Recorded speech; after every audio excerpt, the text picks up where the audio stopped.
Okay, let's see if I can get set up here. I've been handed tissue before I came. Where's Patrick? I'm prepared. Okay. Hey, my name is Rob. I'm an alcoholic. Sorry about this. The masks get into my hearing aids here. September 28, 2014. It's been a journey. And that journey has been with you guys.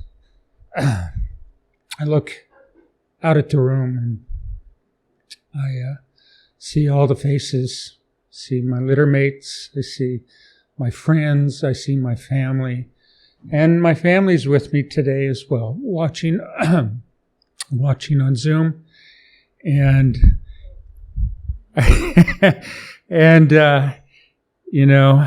they've not heard my story before, so I got a lot of things colliding today.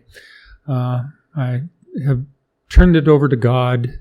I usually fuss about these things, and I turned it over to God, as my sponsor told me to. Thank you, Darren.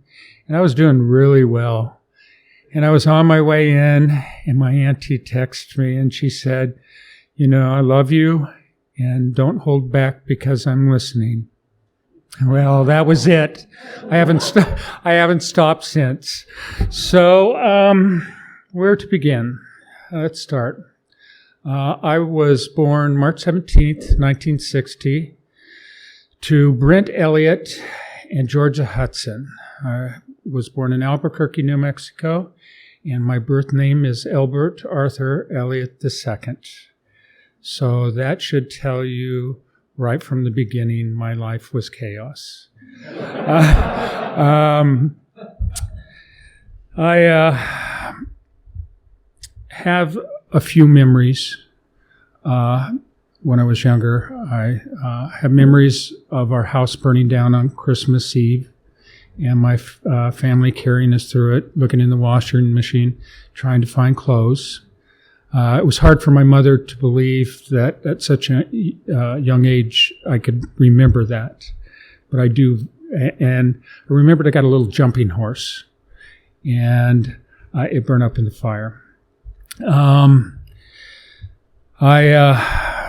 My next memory is I'm living with my grandparents, and all I know is I've got a happy life going on, and everything's working out pretty well. Can't tell you. I knew I had a mother. I knew I had a father, but I couldn't tell you much about him.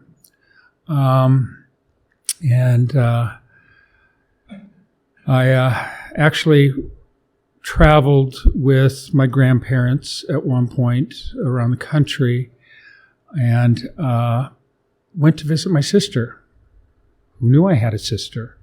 And she lived with my other grandparents and that big brood of a family. And I was an only child.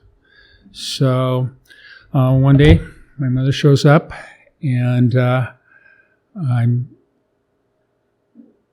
in kindergarten at the time, ending kindergarten, and I'm told that I'm going to live with my mother and my new father. So, chaos again. I don't remember much about it, but apparently my birth father and my adoptive father fought a lot, and I was the center of that. So at one point,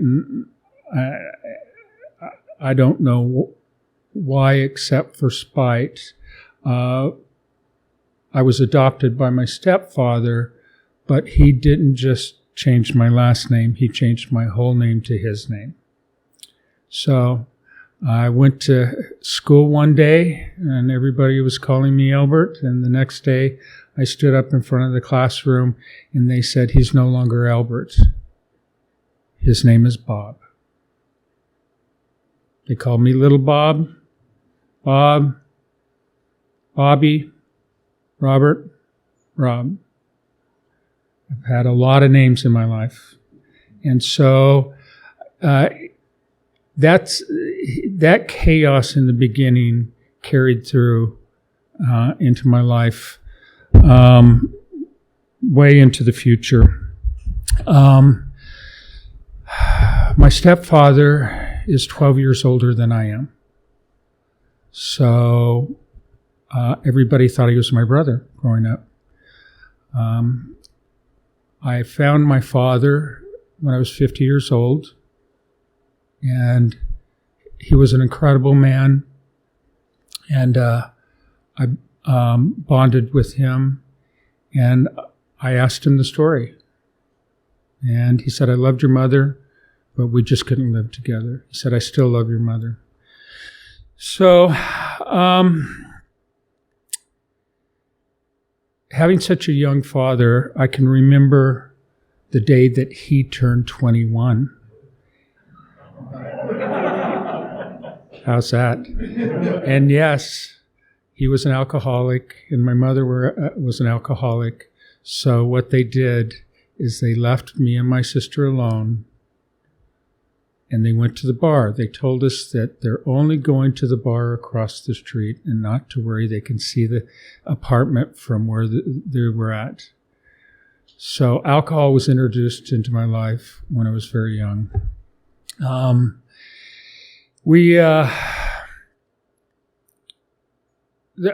There was always drinking. There was always partying. My stepdad's father was an alcoholic, an extreme alcoholic. He would show up at our house in the middle of the night, pounding on the door, saying, take me back to Tennessee. I want to go back to Tennessee. We lived in Washington. So we would load him in the car, and I remember they'd stop and buy a six-pack of beer, put him in the back seat, give him his beer. We would drive until he passed out, turn around, and come back home, and to take him home.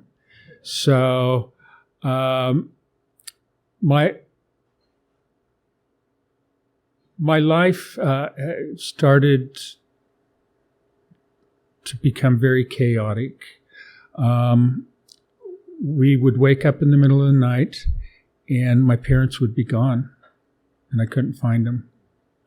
They were out drinking. We would go to, there was a river, and it was my first taste of alcohol that I can remember. And I couldn't have been over 7 at the time. And my dad made a bet that with his buddies that I could drink a whole can of beer. And so I was given a can of beer and I drank it. I loved it. I don't remember, much about it. Just that I like being the center of attention. So I'm going to back up a little bit. After my parents came and got me from my grandparents, they informed me that I had a sister and we were going to go get my sister. And so my sister came into my life. Now, my sister is totally different from me, and we've not had a good relationship most of our life.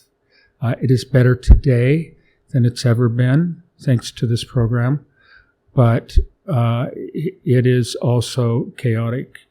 I was raised an only child in my formative years. I was a spoiled brat. Yes, Auntie, I was a spoiled brat, and I know it.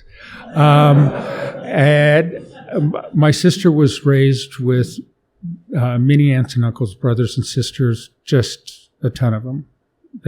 What I remember from that time is that they lived in 2 trailers, one for the boys and one for the girls. The family was so large. They had a picnic table, if I remember right. We would go after we got my sister. We'd go back and visit every once in a while. So life was chaotic, and then one day it took a turn. Today is about rigorous honesty for me. I grew up trying to make things look better in my life. And I would tell people essentially that my family was the Cleavers.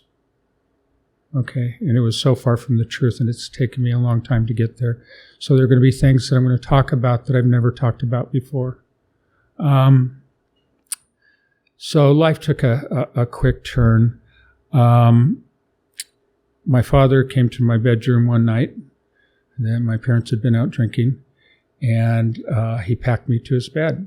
It was my mom and him. He went and got my sister and packed her to the bed.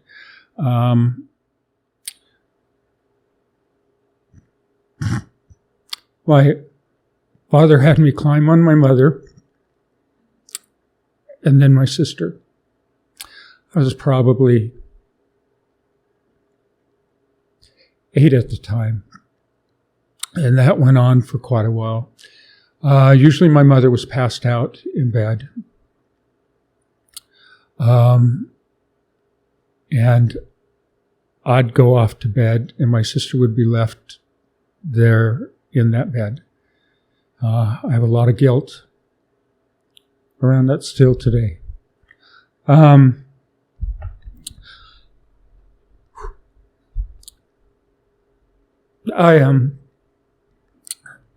tell you the story because it's not this. It's not the abuse. It's really what comes after it. The abuse was horrible, and it went on for a while. I was also abused by an uncle. My sister was too. I got to a point where I told her to tell them no. I would pound on the walls.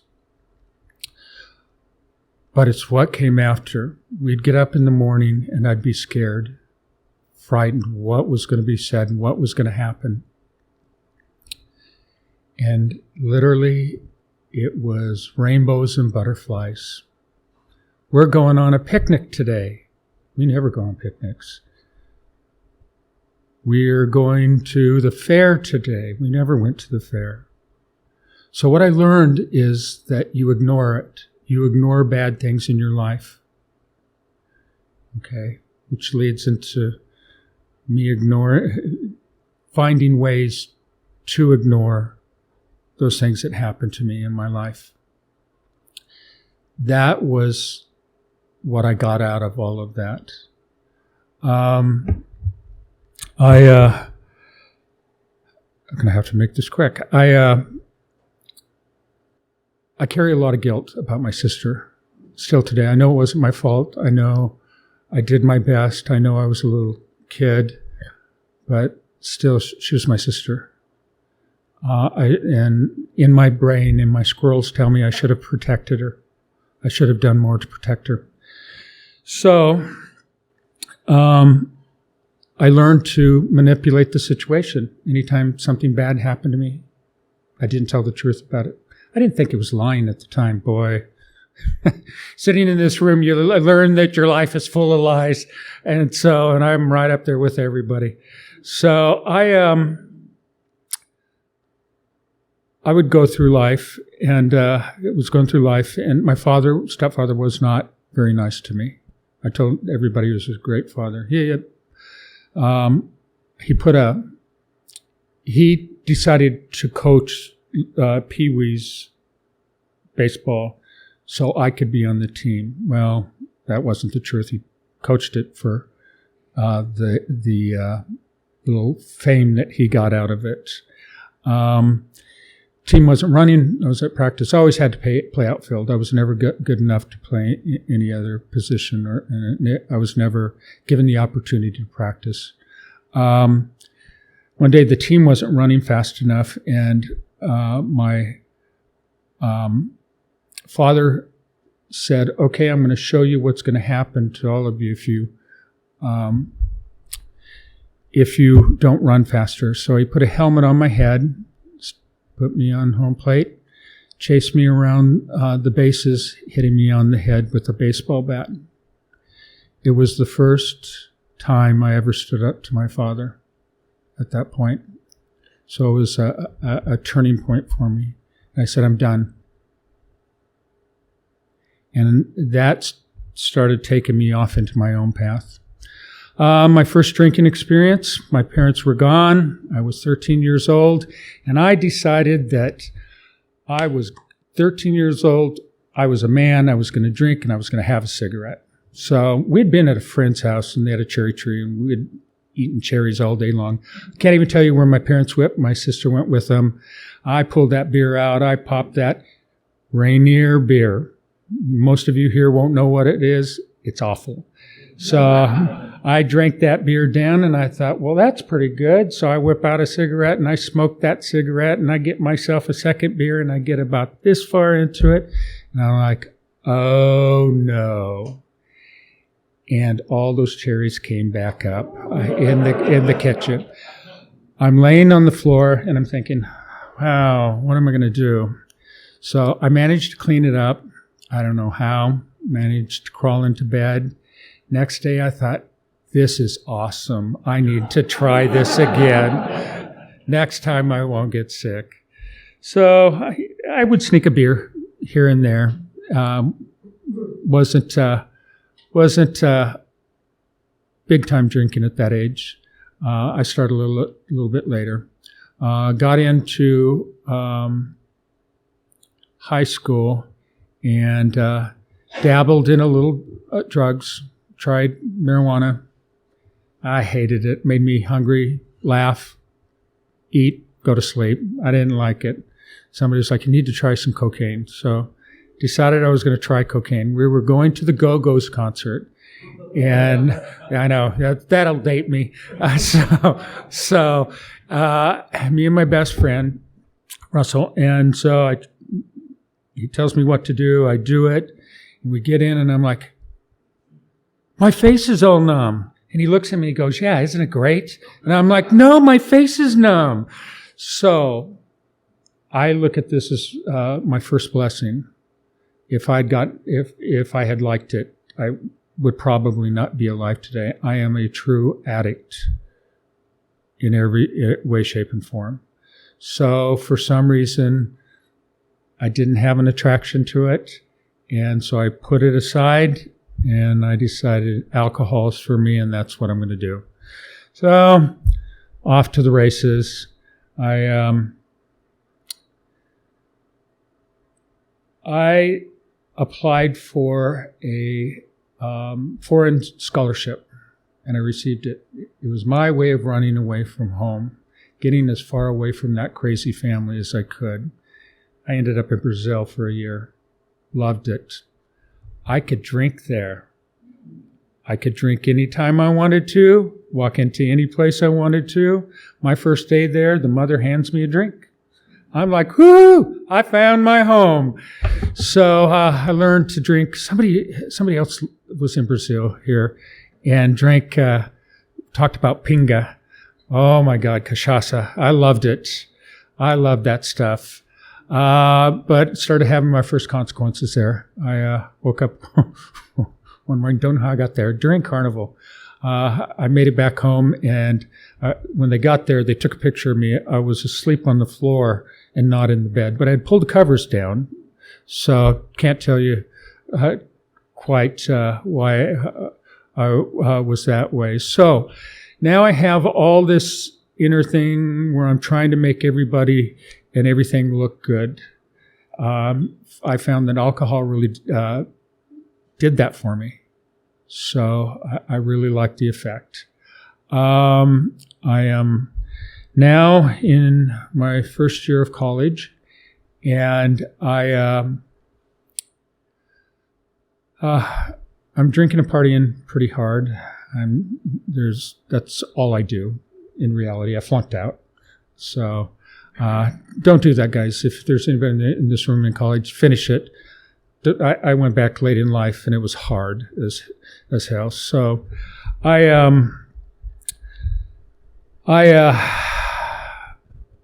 in college. I'm partying. Got a Lisa Carey look. My buddy. She and I would sneak off and drink. We found all the places to drink and eat, and she and I would hang out. And one day she came to me and she said, I need to tell you I'm going back home today. And I'm like, what? And she says, I'm an alcoholic. And every day when you'd go off to classes, I'd go to the bar and start drinking. And then I'd wait for you to get off and I'd start drinking with you. It's my first experience with somebody who had gone to AA. Lisa is, I'm still in contact with her. She's got a beautiful family and a beautiful life. And if I didn't have my head in the sand, I would have seen it back then and seen the gifts of this program. But I didn't want to see it at that point. I'd been gay my whole life, as we all know that. But I had not come out, and I had not really acted on it. So I get to a point where I'm going to go out and figure out how to be gay. I don't know anything. I see an ad in a paper, believe it or not, older man looking for younger man. I answered that ad. 2 weeks later, he is at my door. He was the nicest man I could have ever met, introduced me to gay life, gently took me out, gently showed me the places to go, because I'd go down the gay street and I'd look around, I'd go, are there really gay people here? Well, I didn't have much of gaydar, still don't. Took me to my first bar. I walked in and I was home. I was listening to a song on the way here because I was thinking about this. It's Raining Men. And it was a huge discotheque full of men. I had made it home.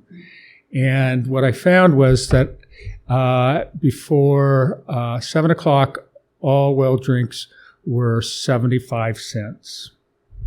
I was there as early as I could, getting as much of that alcohol into me. So I decide that I need to take it to the next step. I'm going to, have sex with a man. Had sex with 3 men. I worked in a hospital. I was, at that time, I was a manager. And the ELSA test had just come out. I had sex with 3 men, and the clinic had got it. And I thought, I'm starting out new. I'm just going to walk over and tell them to test me. And I walk over, and they test me. And a week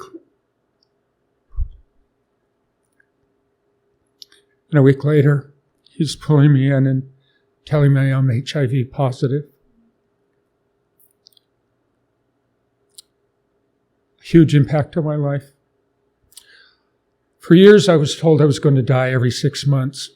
So now I had, let's make everything look good and let's party to the end. So I have nothing holding me back. I'm going to die in 6 months anyway. Well, we know how that story ends. Here I am. I'm as healthy as a horse. Everything's fine. Don't panic. So I go along, and for years I'm told I'm going to die. There's no treatment. It's right in the beginning. It was the best thing that ever happened to me. It made me a better person. It made me look at life and realize that I have one life to live, and I need to do as much as I can. And I did. All involving alcohol, all trying to cover up that pain, never telling anybody, and holding on to that secret as tight as I can, and making everything look really good. For 3 years, I've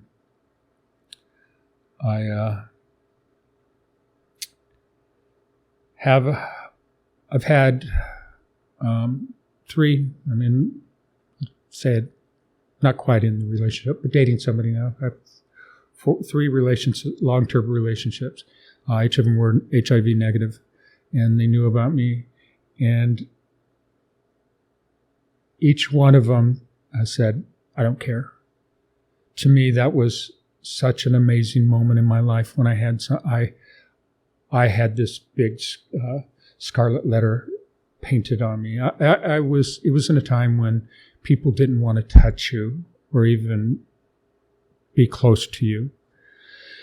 So I continue to drink. My drinking's escalating. I meet Eric. Eric's a Mexican man, love of my life. And that time, and he loves to party. So I had this opportunity to party. And we traveled the world and partied from Israel to Germany to Spain. The trips were incredible, but it all revolved around alcohol. We were in Germany, and we went to the bar. We didn't like the bar. We were there 2 days. I thought the people were rude, so we went across the street to the agent across the street from the hotel and said, "Send us someplace where the people are nice and it's sunny." Next thing I know, we're off to the Gran Canary Islands, drinking all the way there.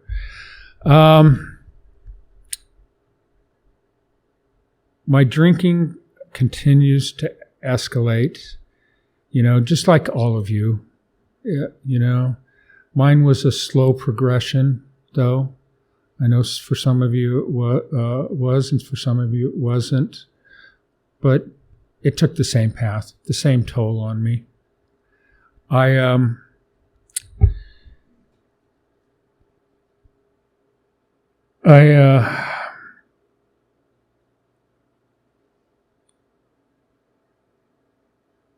The relationship with Eric, he ended up with our best friend. And it just added to my excuses to drink. And so we all have that defining moment. And I'm in my 50s at this time. Drinking every day. I have been pulled into the office at work and said, "We smell alcohol in you." It's been reported by other people they smell alcohol in you. This is your warning. Next time you will be sent home. So, like a good alcoholic, I didn't drink past midnight at that point. I didn't stop drinking. I just decided, the alcohol will be out of my system by the time midnight rolled around. So, weekend's here, and I'm depressed, and I'm trying to make things look better, and I go out drinking. And I'm on my own, and I stop at a bar that's about 1.5 miles from my house. And I go in, and I don't remember much of it. I go out to my car. Some of you may remember my little sports car. I'm driving that at the time. And I get out into the car, and the next thing I know, I've crashed backing up into the building, and people are rushing out because they think it's an earthquake. It is Seattle. So they get out there, I jump out of my car, and I'm looking around, and I don't know what happened. I don't know how I got there. The bartender, who I later learned was sober in AA, finally looks at me and he goes, "Everything's okay. You need to probably go home." And he kept repeating that to me. And what I realized later is he was trying to get me, somebody had called the police, and he was trying to get me out of there so I didn't get arrested. And so off I go home. I make it home. Some of you have heard this story before, but it's that defining moment for me. I always backed into my parking spot in front of the garage there so people could see my car, because it was pretty cool, I admit it. And and it's an exclusive neighborhood with 14 homes in it. So on the Sound. So I back into my spot, and it's on a hill. I back into my spot, and I run right into the garage door, smash the garage door. So I got to check the garage door. So I throw my door open. I step out, and I fall. And as I'm falling away from the door, so I grab my door and I hear it snap. I fall to the ground and I roll down my driveway. I don't stop there. I continue to roll down to the bottom of the hill. And I get there and I'm like, what the hell happened? And I'm looking around, and so I'm like, I don't know what happened, I'll figure it out. I need to go up. And I'm looking up in the windows, and I can see my neighbors all looking out the windows at me. I couldn't stand. I crawled up the street, got the door shut. It was broken off its hinges. And I go into the house, and what do? I pull out the fifth of vodka, set it on the counter, and I continued to drink. I can't tell you why. For some reason, I was looking for my wallet. I couldn't find my wallet. I had convinced myself at that moment I had left my wallet at the bar, and I needed to go back, get in my car, and go back to the bar to get my wallet. So I do. I get back into my car. I drive back up to the restaurant. The restaurant's closed. There's a lady outside with somebody. I said, I think I left my wallet here. And she goes, you're the guy who backed into the restaurant. I'm like, yeah. I said, I am. I said, I hit the gas instead of the brake. Made up some excuse. I said, I'm here to see if I can get my wallet. I think I left. She said, they're gone. She was there making out with some guy. So I'm backing up to leave, and I put it in reverse, and I back right into the side of a car. Okay, it gets better. So back into the side of a car, pull up. She goes, you hit that car. And I said, what car? I didn't hit a car. She goes, there's a camera there. I said, it's disconnected, I'm pretty sure. So put it in reverse, back out, go back home, back in. All right, I'll be damned. I ran into the garage again. I got a huge dent in my garage door now. My neighbors are looking out at me. Open the door. I fall down again. I roll down the hill all the way to the bottom again. This time I know I can't make it back up walking. I got to crawl. So I crawl. I crawl up. Guess what I found in the street? My wallet. I found my wallet in the street. Dang. So pretty much crawl into the house and get that bottle of vodka and sit down and mix myself a drink, start drinking, and I pass out in the chair. Morning comes along, and I look up out my window, and there are two policemen. They come in, and essentially it had been reported that I'd backed into the car when I'd gone back up. Well, I don't know. I may have stretched the truth a little bit. I said, I may have hit a car when I was trying to go away, but I was told I could leave by the bar owner. You could go talk to him, and so I'm, I don't know, but I could have in all the case. He says, no, it was after that. You came back. And I said, no, I didn't come back.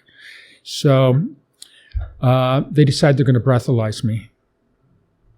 And this is my first God moment. I didn't realize it until much later, listening to your stories.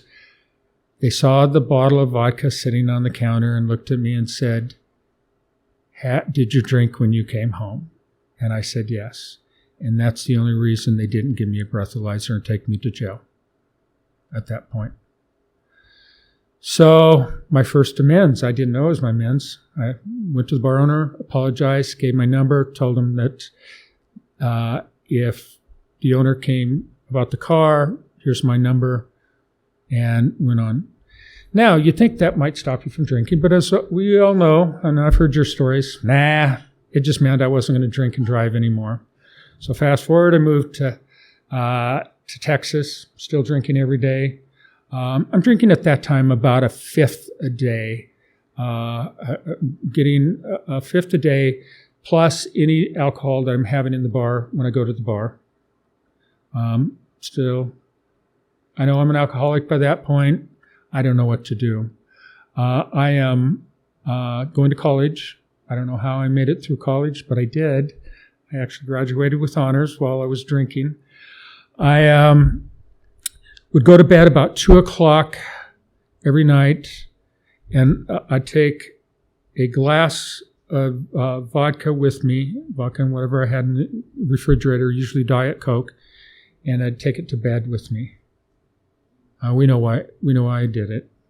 I'd wake up, it's dumped all over my bed almost every day. So I bought instead of thinking maybe I shouldn't do that, I bought a mat to go on my bed so my bed mattress wouldn't get wet, and some extra sheets so I could change them and wash them daily. One day I'd had enough. I knew I was at my end. I can't even tell you why. It just popped in my head. I'd been drinking. It popped in my head. I get online, and I'm going to find AA. I don't even know why. I can't even tell you. A God moment again. I get online. I'm trying to find AA. I start finding things about AA. I'm drinking. I'm drunk. I don't remember who I wrote to. I probably wrote to 30 or 40 different places trying to get... Actually, got a number here in Dallas, and the person who answered the phone told me to sober up and call back the next morning. So I was on the phone crying. Go to bed, pass out again, get up, and my mailbox is full of messages from people responding to me. So I go to the first one, say, okay, I decided I'm going to respond to a few of them, let them know I'm okay, but I don't need any help. I don't know why. That morning I didn't need that help. Wrote to the first one, good, thank you, blah, blah, blah, send it off. Doing the second one, first one responds back. I'm like, okay. So I read it. She says, have you found an AA meeting yet? I'm like, no, I haven't. And I reply back. She replies back instantly. Says, where do you live? Well, I live in Dallas, off Lemon Street. Okay, I found a meeting. Are you gay or are you straight? I don't even know why she asked that. I'm gay. She says, you're in luck. Lambda. You got an hour. Get there. I think Harvey was probably there that first day. There was a few of you, and a few of you have written on my Facebook that I looked like shit that day.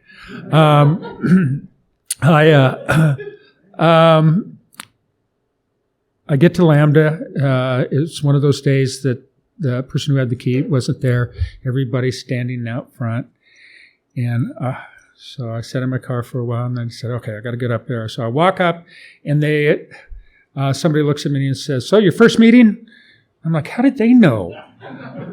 Well, fast forward, my first sponsor, I asked him how he knew that he ended up being my first sponsor. Okay. I asked him how he knew. He said, I asked him what I looked like that first day. And he said, you look like a drunk. And so we're off to the races. And I get into the room. It's my first few meetings are a haze. I write. This woman that I write continues to write me, get me to my meetings every day, checking on me. So one day I ask her, I say, about 3 months into it, I said, let's meet for coffee. She said, I can't meet you for coffee. I said, why? She says, because I live in a small village outside of London. I had a true God moment. I can't tell you why. I can't tell you why I'm living. I can't tell you why God has done this for me. All I can tell you is He must have something different planned for me. I quickly need to get sober. So I'm sitting in, and I'm looking at the steps. And what I tell myself is, I don't believe in God. I'm agnostic. So step 1, 2, let me pull them up on my phone here real quick. 2, 5, you get the picture. 6, they don't apply to me because I don't believe in God. This is going to be an easy program for me. So, first one, admit we're powerless over alcohol. easy for me. At that point, I knew it. Step 2, came to believe that a power greater than ourselves could restore us to sanity. Didn't believe it. I actually said in Lambda and said, I'm doing the work.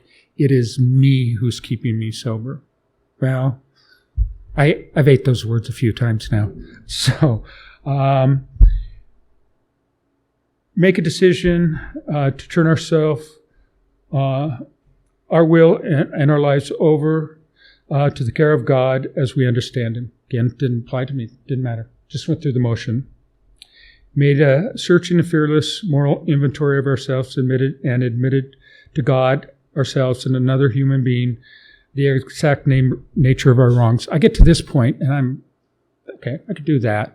So I get my little forms, get online, get my little forms, and I go through my little forms and meet with my sponsor, and we get to the room, and I lay out my little sheets, and he says, okay, put your sheets away. I've worked on these hard. I found these on the internet, and so I put them away. He says, now tell me what's not on the sheets. It was one of the first moments of realization. And I sat there and I cried. I cried the whole time. My sponsor and I parted ways. He didn't see me really working the steps like I should be working them, because they don't apply to me. Any of the God ones don't apply to me. One day I'm listening, and I'm reading a book called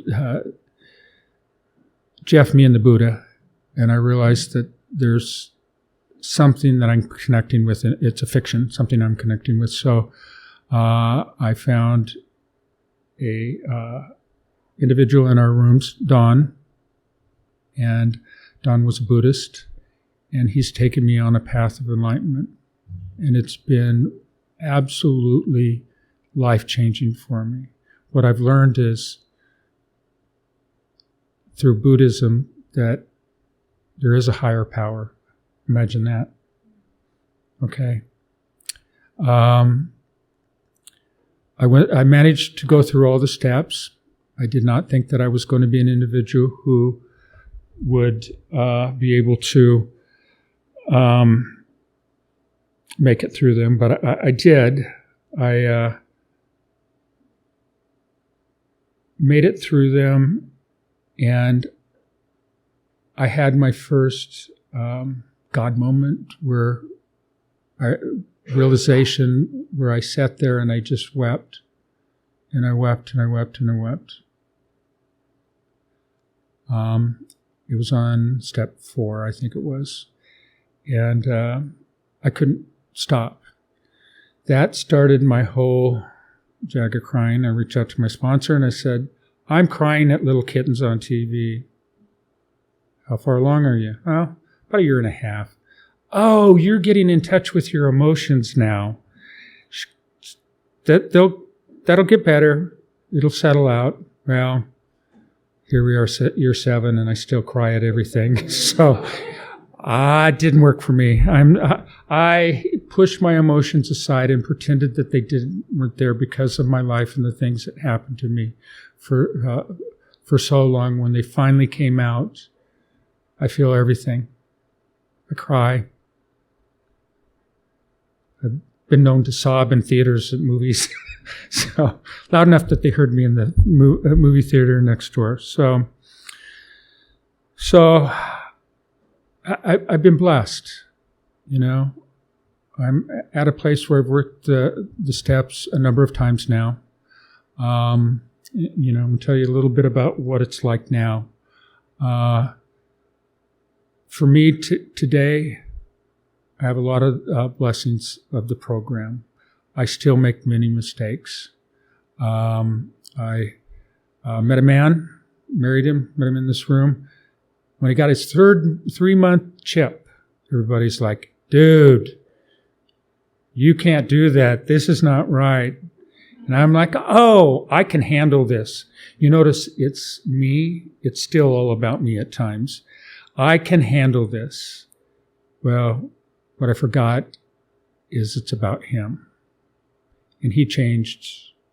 And we're still very close, but he had changed enough that he wasn't in love with me anymore. So I still have to remind myself that I'm not special.